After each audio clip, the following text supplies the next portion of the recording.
Everybody. Today is Monday, January 2nd, 2023, and my name is Lisa Naper, and I'm the member liaison here with MassCann. Tonight, we are going to do educational discussion number 27 here with Michael Goodenough. And I just want to start off tonight by saying that this virtual education village, the segment is produced and broadcasted thanks to all veteran effects of the MassCann organization.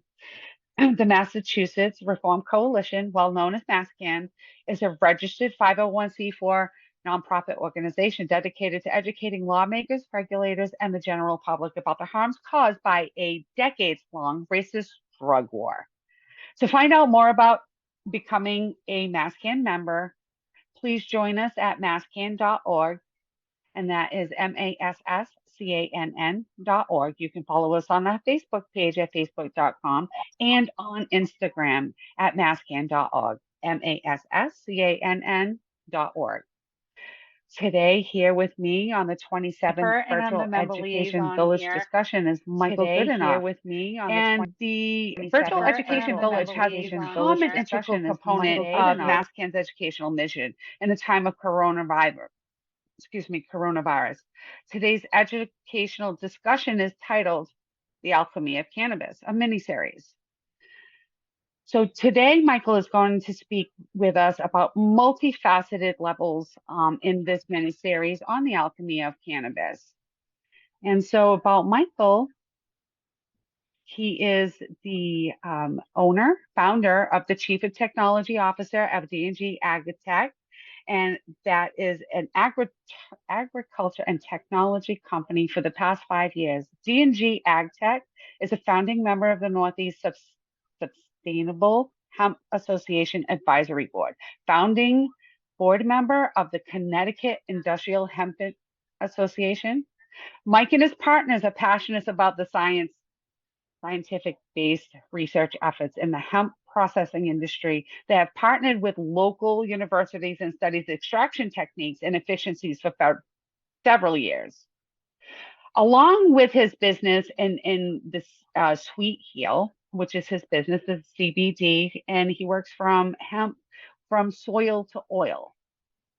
He has his team not only built a first USDA approved greenhouse dedicated to hemp in Connecticut and controlled several grows across the state, but has also helped numerous farmers break into the hemp growing industry, providing certified seeds, seedlings, and consulting services.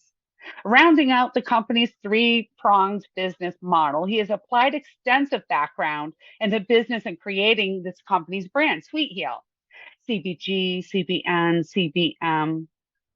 With the extraction team, he has led the way in capturing real-time data that will benefit CBD extractions, community, and the Connecticut pilot program. By using food-grade alcohols such as extraction solvents, Mike and his team have eliminated the risk of potential toxic residues left behind by other solvents. By using cold extraction, rotary evaporation, a white film distillation techniques, they're able to separate terpenes and cannabinoids from the CBD, from THC, to blend a full spectrum distillate of highest quality. Michael, thank you for joining us tonight. Thank you. Tell us a little something about you that I haven't covered already? Holy Hannah Batman, that was awesome, by the way. Holy gosh, I just kept listening. No, you know, a little tongue-tied. I think the only other thing is really to help to the farmers in the community. You know, we're really big on the 78 farmers, or actually we're now up into the 80s across the country that we give aid to one way or another, whether it's manufacturing products or others. And it's kind of the heart and soul of what we do and what keeps us running. Nice. Well, thank you for joining us tonight. I really appreciate you joining us for part 2 of this mini-series. And I'd like to start off with touching on greenhouses. Tell us something about the greenhouses and things that we may not know about and things that we should really know about, and maybe some things that need to change to get better. Greenhouses are imperative. A lot of people are building indoor cultivation facilities and locations, and the cost of complete climate control inside an environment to include creating the equivalent to natural light. It's a laboratory, and don't get me wrong, our extraction facility and manufacturing facilities are laboratories, but our greenhouse is a greenhouse. To be able to sustain the industry as it grows and contracts, right? As it gets bigger and larger, you have to be able to reduce that cost, that total cost of ownership on your production. We see some really good organizations out there utilizing solar and other components. A greenhouse, if done right, utilizing ground to air transfer or geothermal capabilities, along with the natural light, along with having an offset of light when they need it, these plants, it gives you an ability to truly sustain, right? So if we look at Mass's market, supposedly the price of cannabis has gone down 50%. That doesn't affect the store. The store is still going to sell $225 to the consumer as they come in because that's what they usually spend. They're just going to get more. And so truthfully, it becomes the greenhouse grower. It becomes the cultivator that's going to end up taking the punch in the nose the heaviest as far as that return on that cost that they were putting in. And so a greenhouse allows you to really scale appropriately with your operations and to make it cost effective. And a lot of people I'm sure out there are cringing a little bit at what I'm saying because it's also harder to control. As you utilize greenhouse, you're utilizing a layer that's sitting right next to the elements that are around you and the climate that is around you. As humidity falls outside, it falls inside. And so you really have to, take your cultivation techniques to a bit of a different level. And it's not a perfect sealed lab. It is a greenhouse that has causality, but they're extremely important. And the reality is in the farming industry, greenhouses were a thing of the past. To farm basil and tomatoes and lettuce in a greenhouse is very expensive. It's really not until we're seeing the cannabis arena that's rejuvenating these greenhouses and some of their designs. And remember, a greenhouse can be complete control all the way to no controls. And so it's a wide variety of design and choice that are going into it. So when we're talking about greenhouse grows and laboratories, tell us the similarities or the differences that we may experience farming versus greenhouses. In a lab, you're creating an environment specific to what you want to create. There's no natural light, there's no natural air, there's nothing naturally moving, and so you have to provide everything to that environment. The reality is that from a greenhouse perspective, you're utilizing the light, so I don't have to turn the light switches on. I don't have to cause a cost to incur. And to be quite frank with you, although we have lights out there that mimic most of the arrays that are found from the sun, most of the rays that are available, the truth is there's solar flares. There's lots of things that are happening within our solar system and beyond that have different impacts to the surface. The strength of the sun is extraordinarily, is extraordinary. Period in comparison to a light. The depth in which that light ray reaches, the amount of light that you receive, it's all very constant. And so we're a firm believer in organics. We're a firm believer in doing things. I'm very much against the synthetic drug world, the synthetic world. If it's not grown naturally, if it doesn't naturally exist within this plant, then it is a synthetic.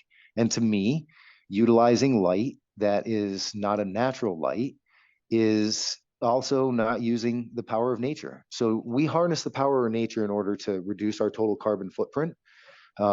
We would, utilize the power of nature in order to provide ourselves with a consistent greenhouse ecosystem that allows us to grow extraordinarily well. In a laboratory, you're controlling every component. And so to be quite honest with you, you can, make the environment match Durban, Africa, because you're growing Durban poison. In a greenhouse, I'm limited. I still am in New England. And so we still have to work towards cultivars that match New England and not necessarily ones that are so dynamic that I can make my room match Africa, right? Right. And that's tough, right? When you're trying to match Mother Nature in terms of turning out good products that's going to be beneficial and not lose any of those benefits that we would gain growing this organically or naturally by Mother Nature outside sun, water, nutrients of that sort. When we're talking about, farming and greenhouses versus labs and the products that we're coming forward, how does this fit in with sustainability? Yeah, it's an imperative part. I mean, you can still use soil, but in your lab, you're going to just use the soil. In a greenhouse, we can utilize the soil in a very different context. Sustainability, the concept of sustainability is being able to use the entire plant. It's also being able to use things like Mother Nature instead of having to use power. If we were to lose all of the outside world's capabilities, can your greenhouse still grow? Right? That's the key to the concept of being fully sustainable. Now, what is your impact to the environment around you? If I'm using a ton of nutrients and leaching that nutrients into the soil, there's an impact. Now, those nutrients are minerals, so they're the same minerals that you would normally get from a quarry or from stone that's underneath the surface, right? But ultimately, sustainability should mean that you're reducing the footprint, you're reducing the impact. So a great example is with phytoremediation, where we use hemp to remove toxins or other contaminants from the soil and pull those contaminants into the hemp plant and then utilize the hemp plant in a process that allows us to take those contaminants that we just took out of the soil and put them into, let's say, concrete or into other sustainable cannabis products. And so there's lots of them, right? We make a fire starter out of the waste that you would normally have from the extraction process. The fats, the waxes, and the lipids, those go into a fire starter for us. We take the hemp hurd and we mix the hurd with that dense fat wax, and it becomes an amazing fire starter.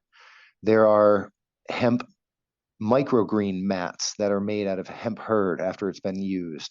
There are hemp clothing. There are all kinds of crafts and other businesses that derive. So a sustainable company would utilize every component of their cannabis plant, from the root to the leaf to the flower.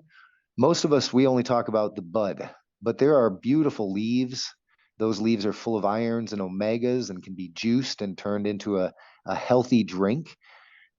Every bit of that plant can be used and consumed. And this all pushes into the total sustainability picture. What are we doing to not have waste and not have an impact to Mother Earth? I love it. I love that the fact that this one plant gives us more than most humans are even aware of, in terms of just hemp, not even cannabis itself, right? I mean, as a raw product, we could turn that into so much stuff more than we're already using it for. Um, I Completely. believe, I believe I saw it being used to build housing in some of the third world countries. Sure. I mean, it's being done in Canada, it's being done in the US, it's being done all over the world.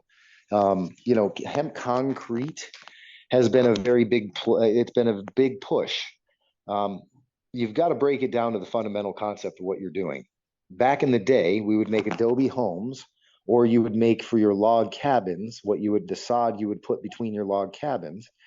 Those would all be made out of horse hair. They would be made out of some type of fiber, sand, water, and building into and including a clay, a small amount of clay. And that would become what we consistently use. Now, if you're talking about an adobe home, or if you're talking about, again, something to be used in between cracks and crevices, you can utilize this fiber that comes from the hemp. In fact, you can utilize the hurd. So the outside bark is what we call a fiber. If you peel that bark off, that is what makes your long, thin strips, your hair like components that turn into your hemp cottons, or your hemp fibers for clothing or rope, or like you were saying, homes are being built. What we're doing is we're taking that herd, that hemp plant matter, and we're mixing it again with concrete type of concoctions. And remember, the concrete industry is all about the size of the rock, this type of sand, the type of clay. It's a complicated formulation, but you combine some of those formulations and utilize hemp hurd instead of utilizing other things like grasses or hops or again animal furs, etc.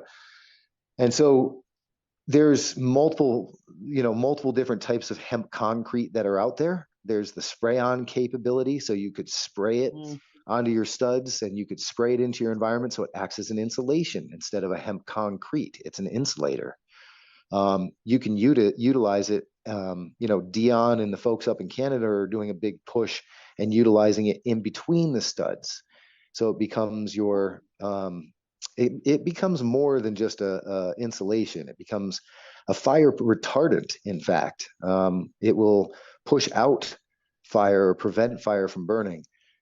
Furthermore, because it's antimicrobial, the plant itself is antimicrobial, meaning it doesn't mold, right? It can be utilized in spaces like Mississippi and other areas where water leaches into buildings and then the water leaves, and that you want that water that's left in your walls to go ahead and release, but you don't want an impact to the wall. You want it to not mold and resist in an antimicrobial way. And so it's pretty amazing how it's being utilized in high water areas to allow floods to happen and then recover from that flood without having to rip the walls apart. So yeah, hemp concrete is an amazing thing and definitely on a great big push. It's great to see that, we've got a long way to go. Let's just be honest, right? And some of our conversations, they have to be these tough conversations that, at times other people are not going to really agree with what we're saying, and that's okay. We can agree to disagree and have a conversation about that, and maybe even learn from each other about other ways to get things done, to be progressive and advance and have advancements in our time using what we have that Mother Earth has given us, right? This is such an important statement. That statement is extraordinarily important because in the cannabis industry, in the THC side of the business, you can't do any of the things I'm talking about. They're forced to turn all of that into a waste, and they're actually forced to handle it like a biohazard waste. The reality is in hemp, I can use 100% of my plant. But in the THC side, even the leaf, if I want to compost it back into my soil, you have to go through a process of destruction. And so we need to be progressive, to your point. We need to push sustainability around cannabis as a whole.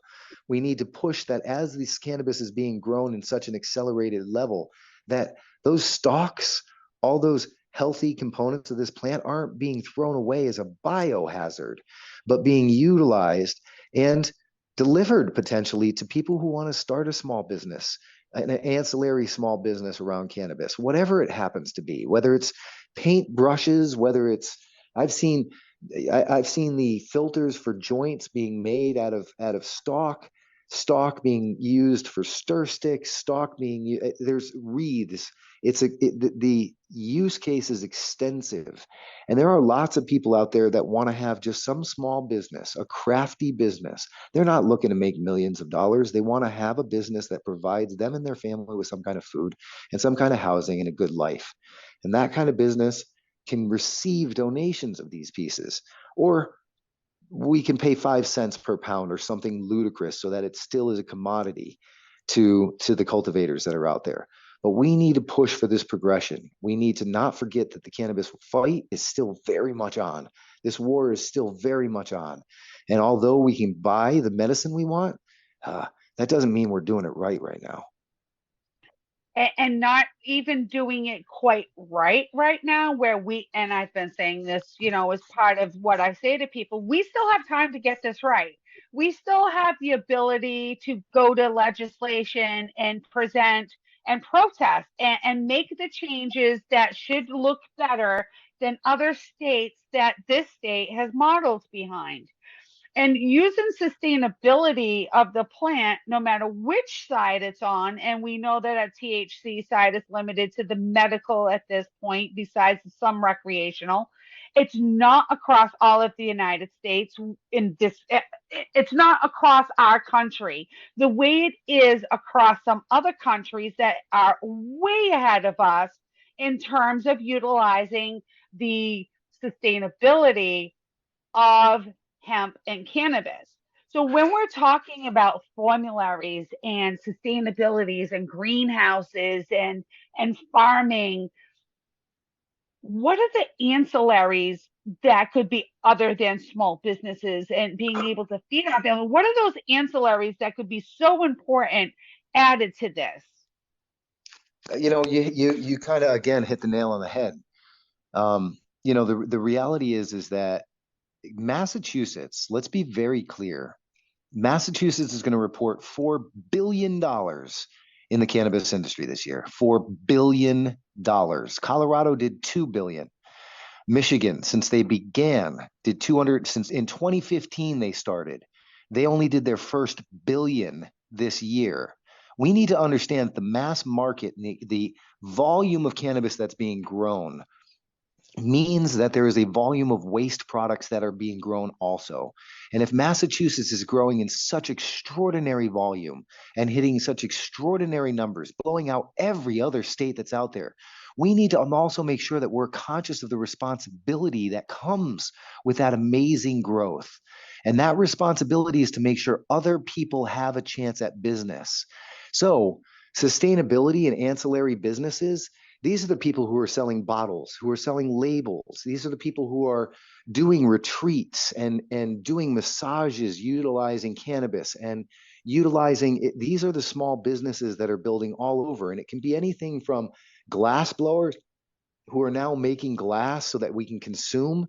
It can be all the way down to people who are making acrylic rolling trays. It can be people who are making the dollies that allow us to roll our cannabis from one drying room to another. It can be the robotics company that is going to make something that checks the soil of each one of our different plants so that we're growing consistently. It's going to be the lighting companies. There is so much business to be built around this singular plant. It is extraordinary. There is arts. The list is absolutely endless. And if you have a passion, and you build a small business on the side, this is an ancillary business.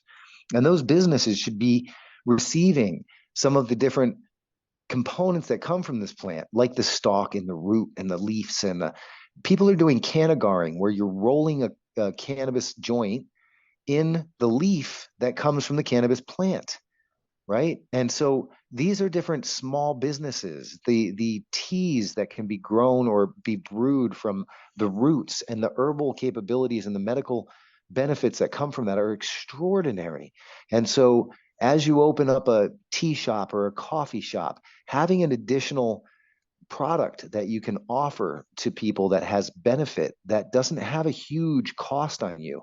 If I can take that root from the local grower who's doing nothing more than throwing it away, and I can give it to the local shop, local coffee shop or tea shop, and they can then turn a product into it, did we not just help them to make money with no true cost behind it?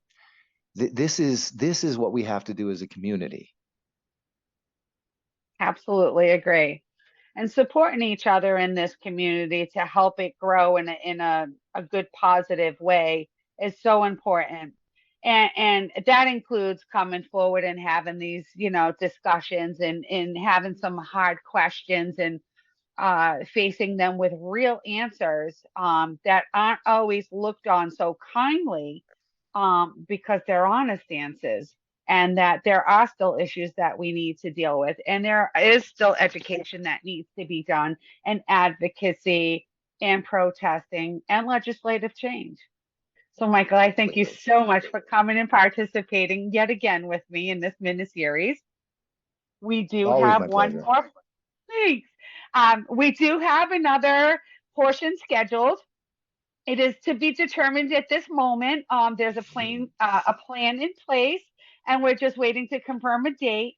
It probably will be after the election coming up on January 7th, but that's okay. I plan on finishing out this mini series. And Michael, I look forward to our next session. Thank you so much for coming and joining me and having this conversation, and look forward to the next one. Thank you. Everybody look forward. Thank you. And thank you everyone for checking us out.